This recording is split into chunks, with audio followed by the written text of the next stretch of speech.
Members of the Jewish community are calling for action following 3 shootings at synagogues across the GTA last week. Good evening.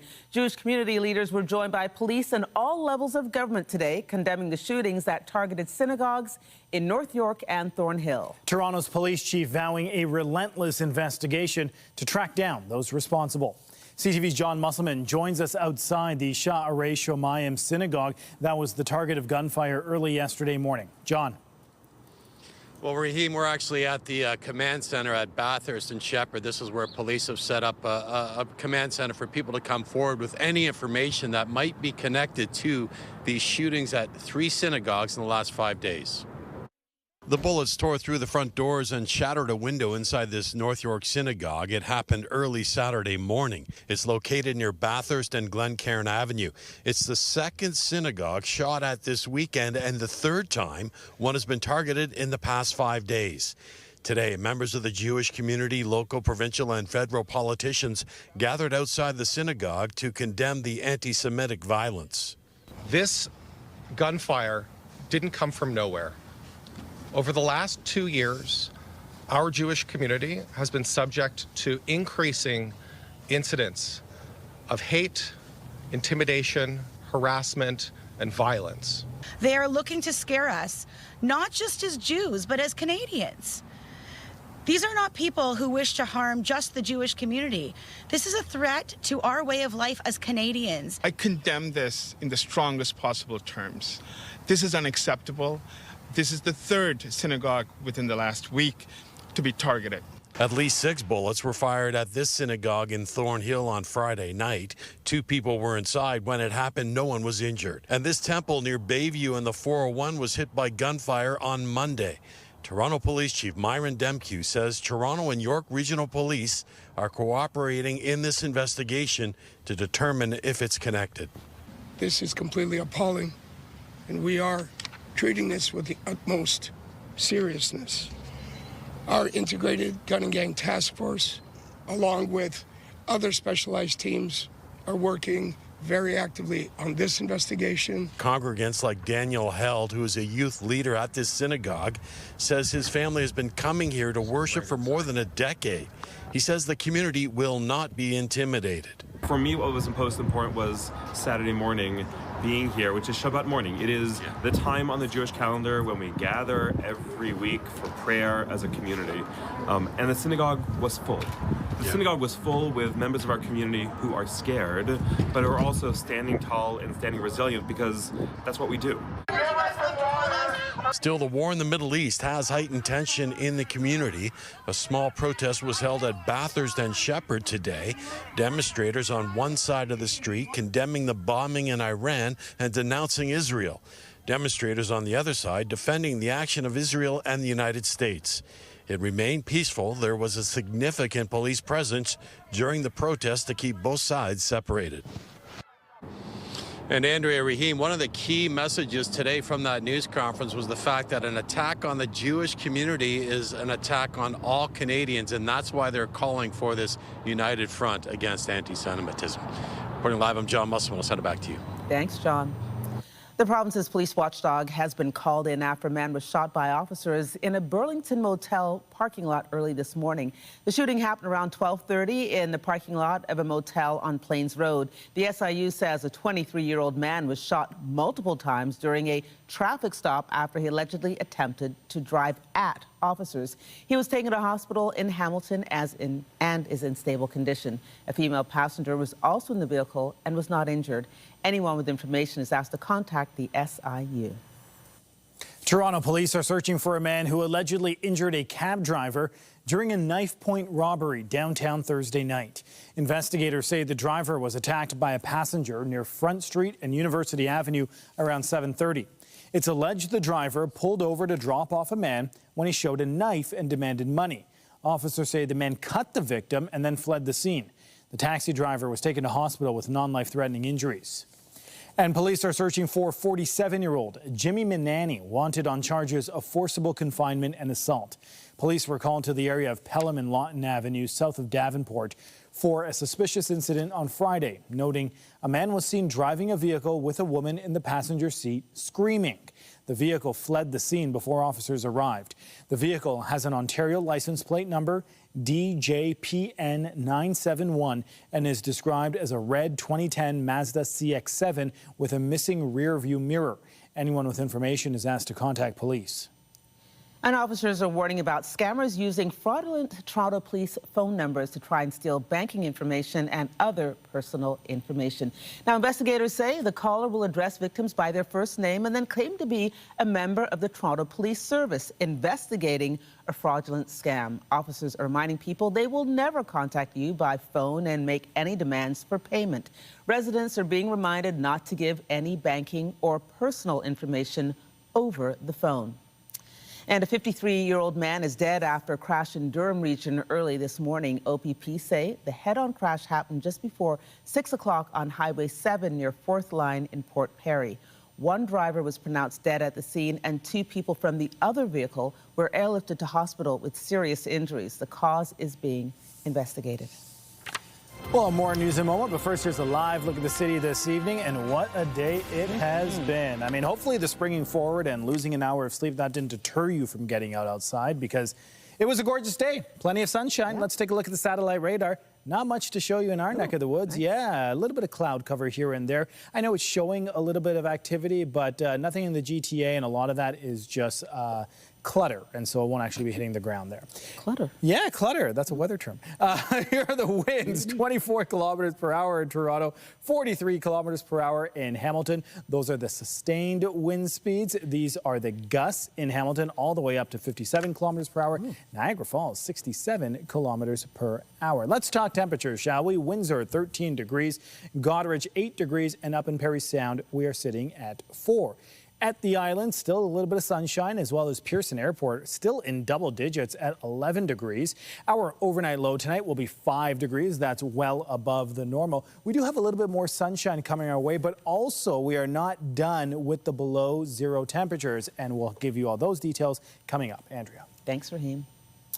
Iranian state media reports an assembly of clerics has chosen the country's next supreme leader, Mujtaba Khomeini, to succeed his father Ali after he was killed in U.S. and Israeli strikes last week.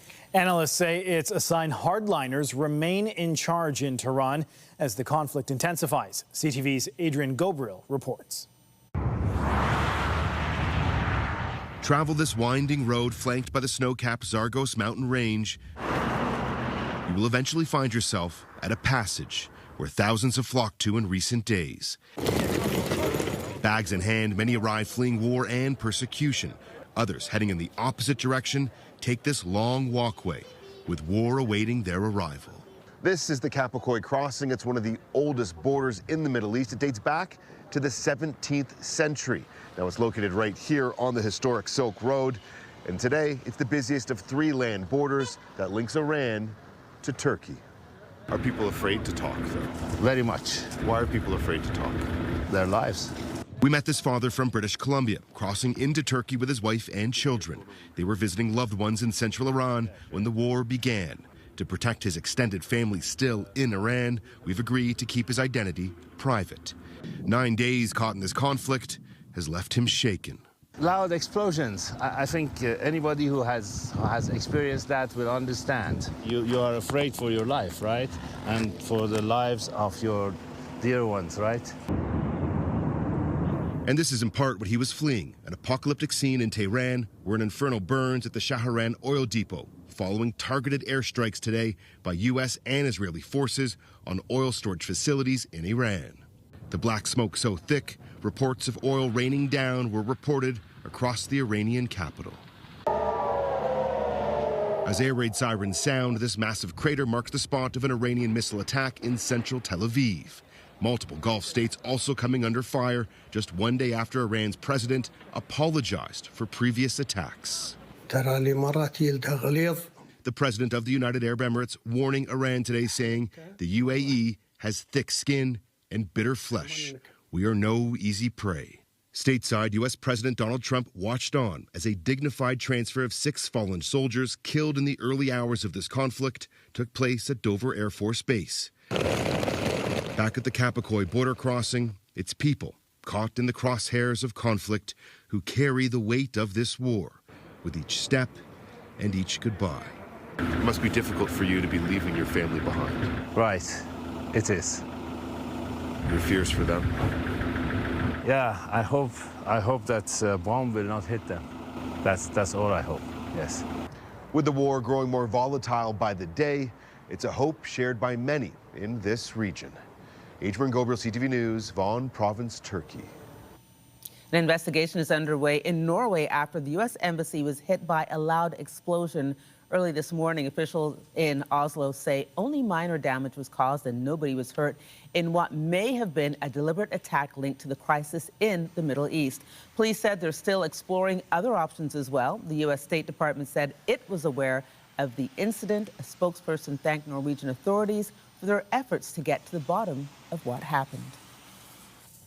U.S. lawmakers have been clashing over the military strikes in Iran, with some questioning President Trump's authority to order them without congressional approval. The debate has mostly played out along partisan lines, with Republicans blocking efforts to restrain Trump's war powers.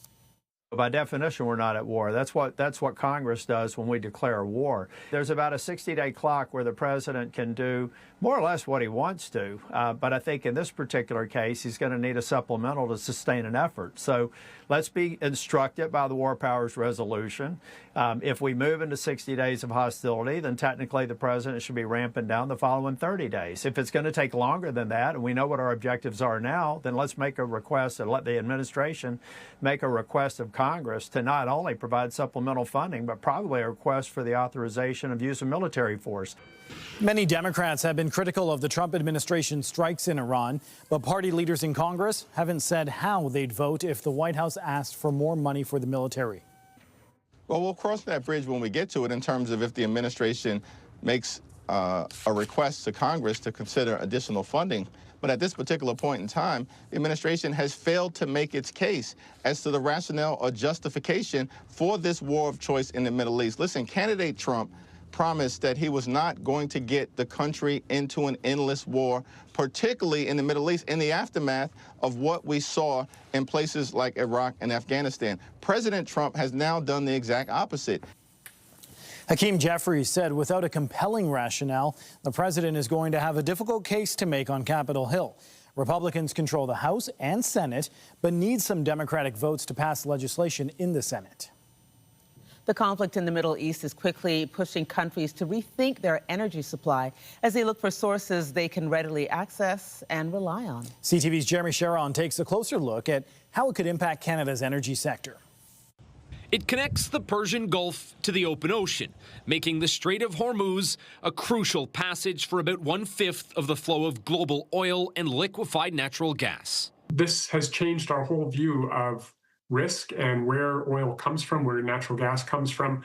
The majority of the oil and gas on the tankers navigating the narrow passage are destined for Asian markets. Countries like China, India, Japan, and South Korea are the most vulnerable to disruptions. We now see that Iran can shut this strait down, and it means that there's going to be less countries who want to rely on Middle East oil. So where are they going to get it? In the short term, experts suggest some could be forced to turn to Russian oil. But Canada could also help provide some immediate relief, though the capacity to increase our oil and gas exports to Asian markets through existing infrastructure is limited. So Canada does have an ability to put some additional oil onto the world market, but we can't hope to satisfy all of the lost production from the Middle East right now.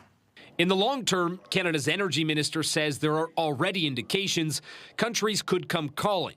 What's happening in the Middle East is making our allies more and more focused on Canada. And Tim Hodgson says those allies are looking for something specific that Canada can provide.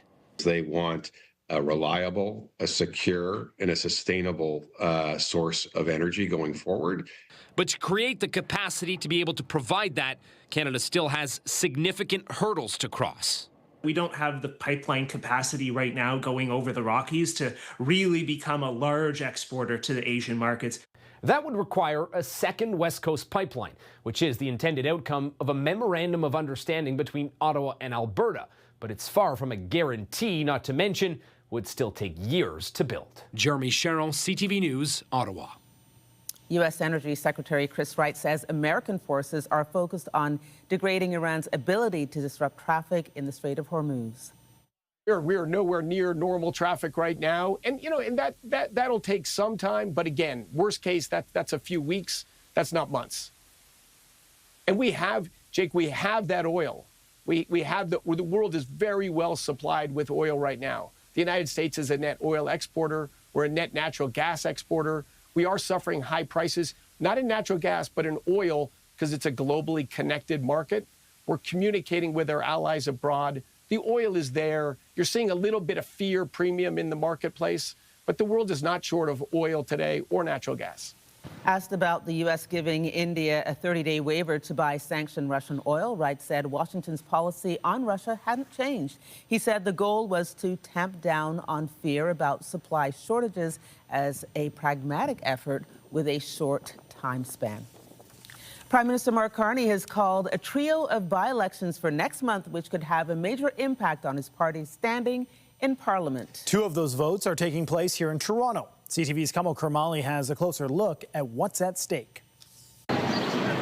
Here in this Toronto neighborhood of Yorkville, as the winter melts away into spring, there's also a change taking place in the political landscape, with the by-election being announced. It's good that it's being announced because there's been so much discussion on what's going to happen, and I think it puts some finality on it. Prime Minister Mark Carney announcing 3 by-elections today. 2 of them will be in Toronto, another in Quebec. The riding of University Rosedale left vacant when former Deputy Prime Minister Chrystia Freeland decided to become a volunteer advisor to Ukraine's president. Former Liberal MP for Scarborough Southwest Bill Blair now appointed Canada's High Commissioner to the UK. And for Terrebonne, Liberal Tatiana Auguste defeated Bloc Québécois candidate Nathalie Sinclair de Gagné by 1 vote, but that was overturned by the Supreme Court last month. The 2 will once again go head-to-head. And there's a lot on the line. The Liberals right now have 169 seats in the House of Commons. Winning all 3 by-elections would be enough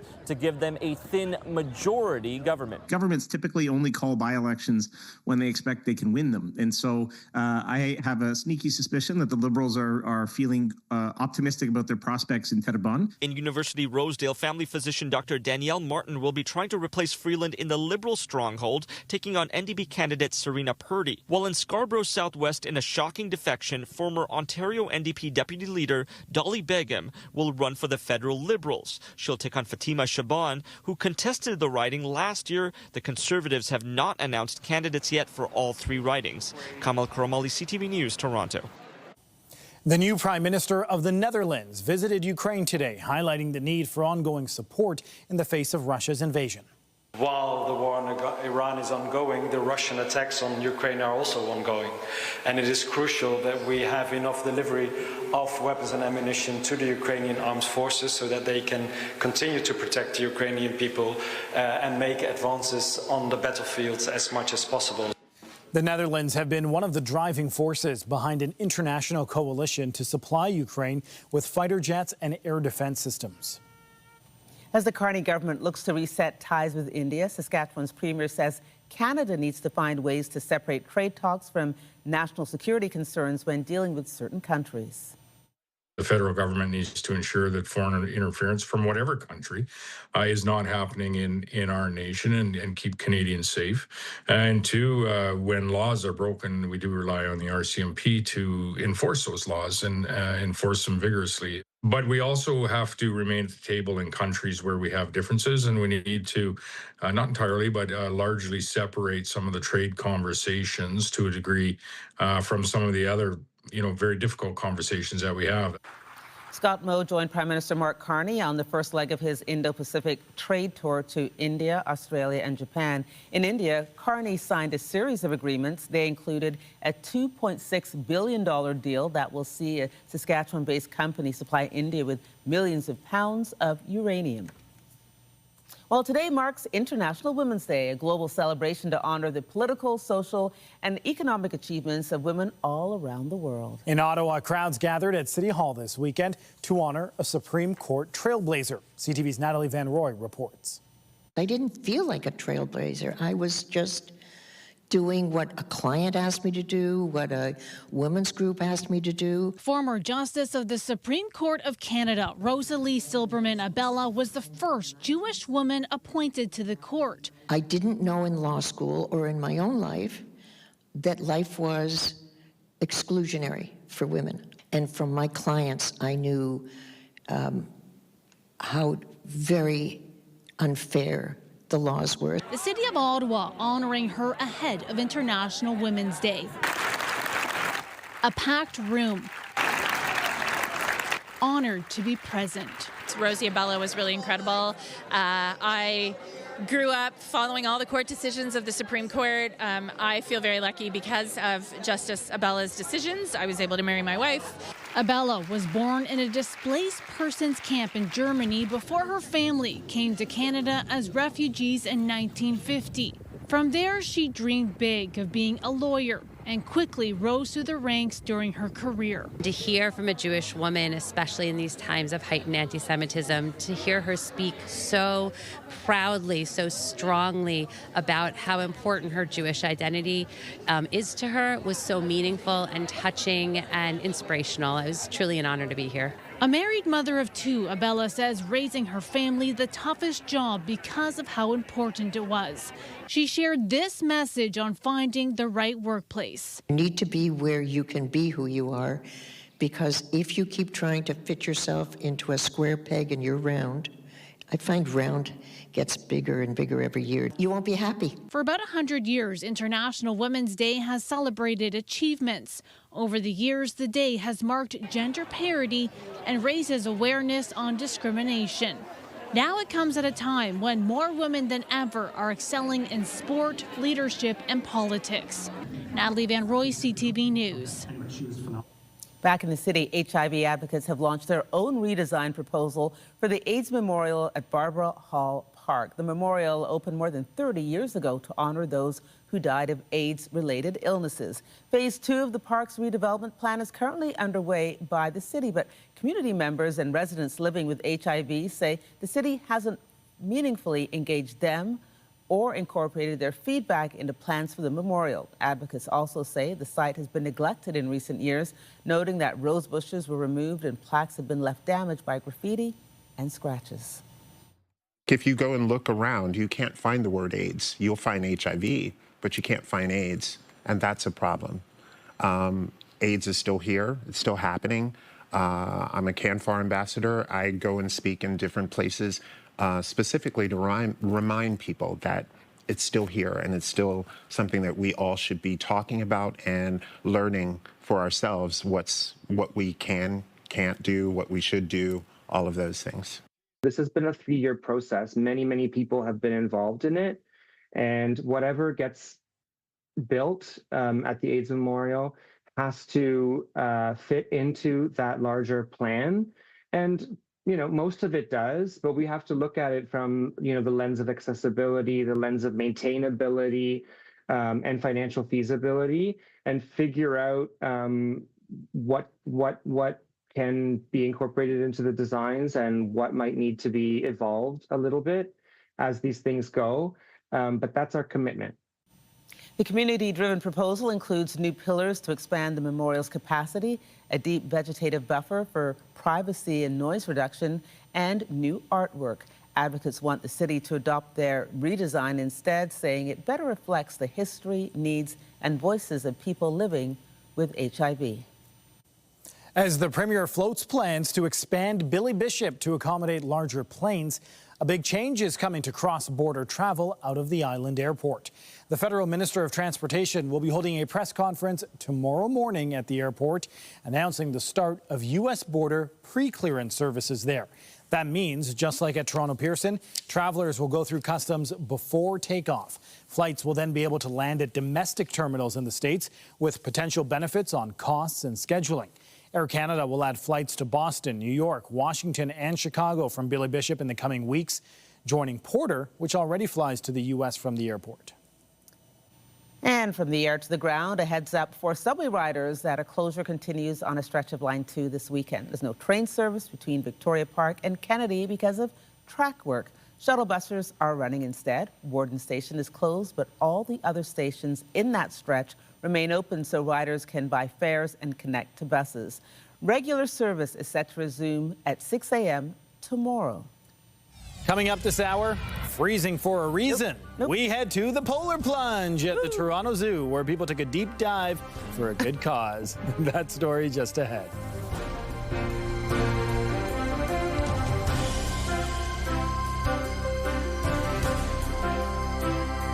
When you see it happen, send it to CTV News. Text 10400 from your screen to ours.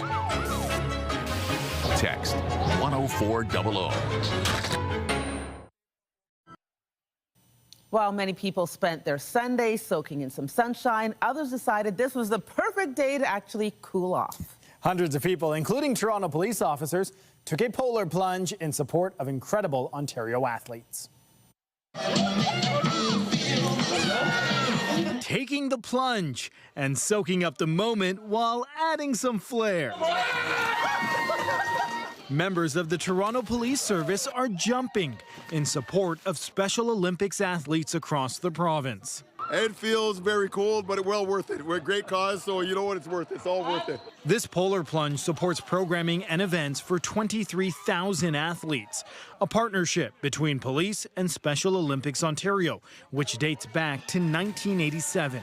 Well, they keep telling me I'm freezing for a reason, and it's a great reason, supporting the Special Olympics athletes. Can't wait to get into the sauna. Can't wait to see everybody out supporting this next year. It takes a community to make programs like this possible. We're so grateful for the work our partners at the police do, and these kids are just so inspirational. This year's plunge is taking place at the Waterside Theatre inside the Toronto Zoo. 260 people registered to brave the frigid waters while raising more than $55,000. This year is very special to us because we have a large team from Ontario traveling to Medicine Hat, Alberta for the National Games. Through their initiatives like this today, officers don't just talk about the community, they show up for it, they run, they raise funds, they volunteer, and today they're going to plunge. 2, 3, go! Cold water, warm hearts, and a cause worth the chill. Okay, I've got so many things to say. First of all, synchronized jumping is very good. Loved it. But today was a pretty mild day. If you're going to do it, got off easy. I'm not doing it, so what can I say? But, you know, if you're going to do it, today's the day. We have to know what the temperature of the water was. That's the only thing we're missing, so hopefully we can get cold. That. Cold, yes. It's not cold outside. It's been a great day. In fact, it's not only is it warm today, it was also warm yesterday. Roll this. Let me show you guys this. We have hit a record yesterday. In fact, it's a record that was set last in 1860. Yes, the old record was 17.2 degrees. Yesterday, we hit 17.6 degrees at Pearson Airport, and we were not the only ones. Our friends in Oakville, Tillsonburg, Simcoe, and St. Catharines, they all hit new record highs yesterday. Simcoe even hitting, what was that, 18.6 degrees. St. Catharines, 20.3 degrees. Their old record was set back in 1946. And we're not done with the warm temperatures just yet. Currently in Toronto, we're sitting at 11 degrees. Windsor, 14 degrees. This is your evening at a glance. Maybe you want to go for an evening stroll. Not bad either. You might need a light jacket. By 7 p.m., it will be 9 degrees and a few clouds. Also, a little bit windy. We've been dealing with some sustained winds throughout the day, so be mindful of that. By 11 p.m., a few clouds and 5 degrees. Our overnight lows well above normal for this time of year. In fact, 10 degrees above normal for us in Toronto. Our overnight low will be 5 degrees. As we wake up tomorrow, it'll be 5 degrees by 7 a.m. And by 9 a.m., we start getting a little bit of sunshine. Yes, mainly sunny by 9 a.m. And we will climb all the way up to 13 degrees tomorrow. So another beautiful day with plenty of sunshine. London will be the big winner tomorrow, sitting at 15 degrees as their daytime high. Normal for this time of year is 3. Let's show you the 7-day forecast because we're not dealing with these great temperatures all week. So get outside tomorrow and enjoy it. On Tuesday, we do well from a temperature perspective, but there is a 30% chance of showers. And then for sure, we're going to see some more showers on Wednesday. And take a look at that overnight low on Wednesday, because that's when we take a dramatic drop back to negative temperatures at -4 degrees. Then on Thursday, as I mentioned, we're not done with the below zero temperatures. It's going to be feeling like -5 when you factor in the wind chill on Thursday. Similar conditions on Friday, and that's going to come with some mixing as well. On Saturday, we get a slight break from that mixed precipitation right around the freezing mark, sun cloud mix, and then Sunday we could see some more snow as well. So a bit of a mixed bag, but obviously it's been a great weekend, and tomorrow it continues for another day. Andrea. Thanks, Raheem. Well, Canada has struck its first gold at the Milan Cortina Paralympic Winter Games. BC's Natalie Wilkie landed on the top of the podium in the women's standing biathlon event. She also grabbed the silver in yesterday's women's sprint competition. The 25-year-old as a co-flag bearer for Canada at the opening ceremony, and it's the 4th medal of her career. Canada currently sits in 4th in the medal standings with 6, 1 gold, 3 silver, and 2 bronze. To the hard court, where the Raptors are trying to get back in the win column, taking on the Dallas Mavericks tonight. Getting to the basket. Edwards attacking. The Raps are coming off a 115-107 loss to the Minnesota Timberwolves on Friday night for their 2nd straight defeat. They're hoping to turn things around, hosting the #1 draft pick, Cooper Flagg, and the Dallas Mavericks tonight, who have lost 6 straight. The game tipped off just after 6 p.m. at Scotiabank Arena, and the Raptors currently leading in the first quarter. A team that's not leading on the ice. The woes continue for the struggling Maple Leafs, who've now lost 7 straight games. Cycles it off Nylander, and here's Nylander with a break, and Michelli scores! Yeah, that was a highlight. The Buds fell 5-2 to the Atlantic Division leading Tampa Bay Lightning last night. Mateus Michelli opened the scoring early in the first period with his 13th of the season, but that was the last time the Leafs held the lead. Tampa responded with 5 unanswered goals and took full control of the game. Toronto has still not won since returning from the Olympic break. They'll try to turn things around on Tuesday when they visit the Montreal Canadiens. To the Diamond, and Canada opened play at the World Baseball Classic today, taking on Colombia yesterday. At Wrigley, was placed in a concussion protocol, did not return, but he crushes this one high and deep to right. Mariaga back, looking up, and this ball's gone. Burlington native Owen Casey opening the scoring in the 2nd inning with a 2-run homer. The Canadians led throughout most of the game and added 4 insurance runs in the 8th to secure the 8-2 win. Canada continues pool play, taking on Panama at 7 o'clock tonight in Puerto Rico. And on the pitch, TFC will be looking for their first win of the fresh season, visiting FC Cincinnati. In goes the German, cut home! The Reds are coming off a 3-0 loss in Vancouver last weekend, with the Whitecaps scoring all 3 goals in the first half. Tonight marks Toronto's 3rd match of the season as they look to get back on track in Cincinnati. The match is set to kick off at 7. Well, it's now less than 100 days until the 2026 FIFA World Cup kicks off. And to mark the countdown, FIFA has dropped the official poster for the tournament. Check this out. The artwork was created together by artists from Canada, the U.S., and Mexico, each bringing their own style, but blending them into one piece that really shows how the game brings people together. One of the artists involved in the poster is from Toronto, and we spoke with him about the artwork. The biggest thing that we really wanted to accomplish was to really celebrate diversity here, diversity and unity, especially now with with the climate of the world and everything. We really wanted to bring humanity together, united through the love of sport, put our differences away, and the pitch has been the sacred piece of land where we all come together and celebrate humanity, celebrate the sport in on the world stage. The 2026 FIFA World Cup kicks off June 11th with the first match in our city on June 12th, with Canada kicking off their tournament at Toronto Stadium. Still ahead, a corny Broadway musical is the latest production to hit the Mavericks stage. We'll take you behind the scenes of Shucked when we return.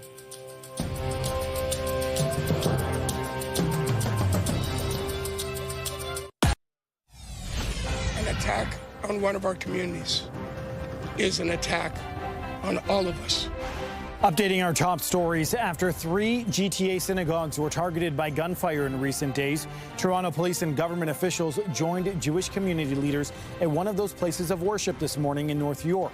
The police chief condemned the incidents and said the investigation is being treated with the utmost seriousness.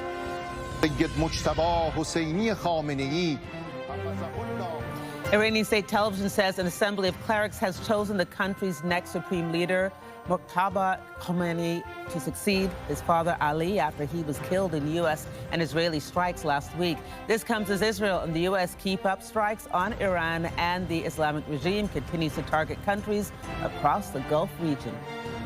Governments typically only call by-elections when they expect they can win them. And get ready to see campaign signs on city streets. Prime Minister Mark Carney has set the dates for 3 by-elections, including 2 in Toronto. The Liberals will be looking to hold on to the seats vacated by former ministers Bill Blair and Chrystia Freeland.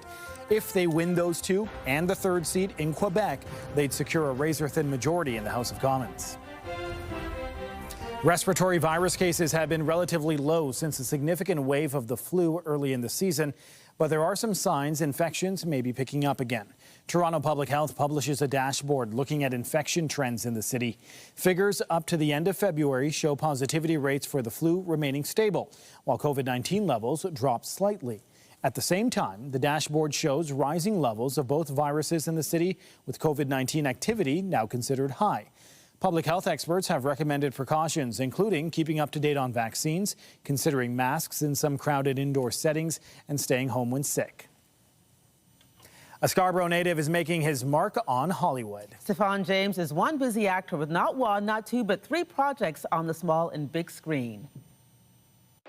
On the red carpet at the Toronto Film Critics Association Awards Gala this week, presenter Stephan James is being pulled in many different directions, and that's understandable. The Scarborough native has 3 major new projects this year.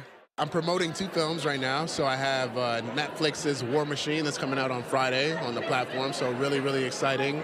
I have Ricky that's coming out in theaters, a film that I did with Miss Cheryl Lee Ralph. That's a lot for one actor. Let's break it down. Retreat! First, War Machine with Alan Ritchson of Reacher fame. It's available now on Netflix. Netflix's War Machine, it is a ride of a film about a group of soldiers who are training to be Rangers, and let's just say they come across something pretty unreal in the training. So I'm excited for people to see it. How long you did? 15. Same time you did in, you did out. You can do whatever you want now. The world is yours. Up next, the Sundance Film Festival's award-winning film, Ricky, a powerful drama about surviving life after prison. I'm here doing my job, trying to save your son. His parole officer is played by Emmy Award winner Cheryl Lee Ralph. Ralph is a native of Jamaica, as is James's mother. When she heard who his co-star was, she was impressed. She passed out. She was like, you know, she didn't even care about me after that point. It was all about Miss Ralph, so I'm just grateful I could do that for my mom. If that's not enough, later this year, and look closely, that's James portraying actor Carl Weathers, who played Apollo Creed. The Sylvester Stallone biopic, I Play Rocky, a biographical drama depicting the making of the Oscar-winning film, Rocky. Oh man, I'm overwhelmed. You know, it's funny because I think that, you know, you suffer from a thing where people think that, like, you're used to it, and I'm not. You know, I'm not used to it. I feel incredibly grateful to be here, to be amongst my peers, to be recognized in this way, to feel like I belong, and I always want that feeling. I'm always chasing that feeling. It's a good feeling to have. Okay, that was his brother in the background. I'll have a story on him very soon. Okay, Academy members have voted, and soon we'll know the results. We're just 1 week away from the Oscars. Vampire horror film Sinners leads the list of nominees up for consideration in 16 categories. In several of those, it's expected to face stiff competition from Paul Thomas Anderson's One Battle After Another. Not to mention fellow multiple nominees like Frankenstein, shot here in Toronto, and Marty Supreme, to name a few. A total of 10 titles are up for Best Film. Comedian Conan O'Brien will return to host the 98th Academy Awards next Sunday evening, airing right here on CTV. And there's a new musical on stage in the city that you can describe as perhaps a little corny. A Tony Award-winning Broadway show, Shucked, is a small-town story about love, life, and corn. CTV's Carol Charles recently sat down with some of the cast. I'm talking corn. In a small town called Cobb County, corn is at the center of everyone's life. Cobb County is entirely encased in corn. There is nothing but corn. Everywhere you look, corn as high as an elephant's eye. Problem is, the crop starts dying, and since the vegetable is the town's staple, their livelihood is in jeopardy. That's when Maisie, played by Danielle Wade, steps up to save her small town. She leaves home for the first time in an attempt to find someone who can come to their rescue. I think she gets a little more than she expected in Tampa. She finds herself in a sticky situation that she doesn't even realize she's with our lovable con man. Brace yourself. The supposed expert she returns with isn't what he appears to be. She's an easy mark, and she believes so wholeheartedly. She just walks right in and she thinks I'm a corn doctor, and I'm shucked, if you will, that she thinks that that's what I can do for her. This isn't an argument. I'm right, and you're just saying things. The show was a musical comedy with a message about community and believing in yourself. I think going out of her small town and adventuring, much like a lot of us, we adventure somewhere bigger to realize that we had it in us the whole time. We just didn't know. This show to me is really powerful because it's about community, it's about family. There's something really disarming about laughing together and listening to great music. The production will run until April 5th here at the Princess of Wales Theatre. Carol Charles, CTV News. 100 years since a Cape Breton runner took top prize at the prestigious Boston Marathon. A group of East Coast runners will be taking part in the race to mark the milestone. Their story after the break.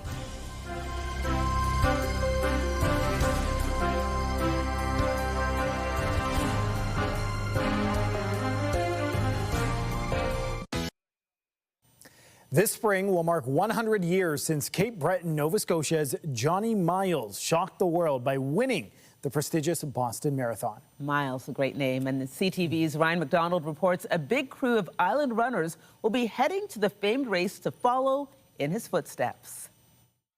The third Monday in April will mark 100 years since this moment, when an unknown kid, to everyone but the people back home in Sydney Mines, of course, came out of nowhere to win the 1926 Boston Marathon. It's been a goal of mine to get to this marathon because Johnny Miles is such a big deal around here. This year, more than a dozen Cape Breton runners, including these four, will mark the centennial of Miles' historic win by heading to Boston and running the race. I wanted to be able to go to Boston and wear a shirt that says, I'm following in the footsteps of Johnny Miles. From the looks of things, he will. These shirts are being ordered for the Cape Breton runners to wear on the Boston course.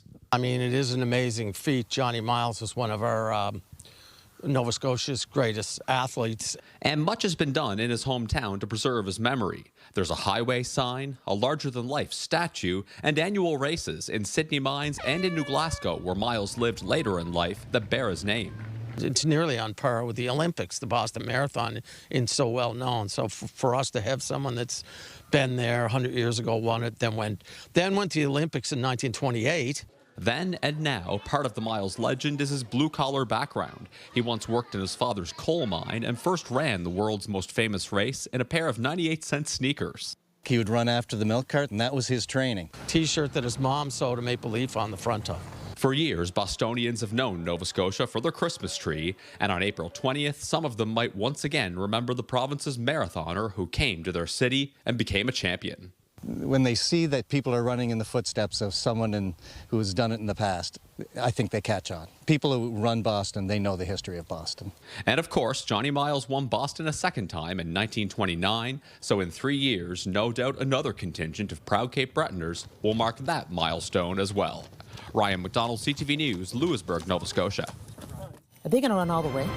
I mean, based on the weather we've had right now, you could make it because it's been gorgeous outside. Take a look at that live shot. And how about this? The sun has not set just yet. It's a beautiful thing.